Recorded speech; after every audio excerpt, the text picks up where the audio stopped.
restons-y sur les sujets délicats. Je suis pour la recolonisation de l'Afrique. Pour la recolonisation de l'Afrique. Oui. Sujet délicat, non? Oui, bien sûr. Beaucoup de gens me diront ça, oui, crime contre l'humanité. Tout ça, c'est les grands mots, c'est des grandes théories. Écoutez, moi, personnellement, bien évidemment, un Français d'ici qui connaît comment la colonisation s'est passée va dire que nous, on a aucun intérêt, on veut pas retourner en Afrique parce que ça nous a quand même coûté plus que ça nous a apporté, il faut le dire. Ceux qui sont dans l'ignorance, qui ont décidé de s'enfermer dans des théories de propagande par la gauche, ils disent que oui, la France s'est fait du blé, la France a fait ci, mais là, non, pas du tout. Quand on lit des ouvrages, quand on lit dans son ensemble, la colonisation a plus coûté à la France que ça ne lui a apporté. Personnellement, je voudrais qu'il y ait une recolonisation en Afrique. Pourquoi?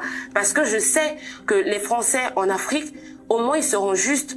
Au moins quelqu'un qui porte un nom de l'Ouest comme moi au Cameroun trouverait du boulot, non pas parce qu'il appartient à une communauté ou à un village, mais parce qu'il est compétent.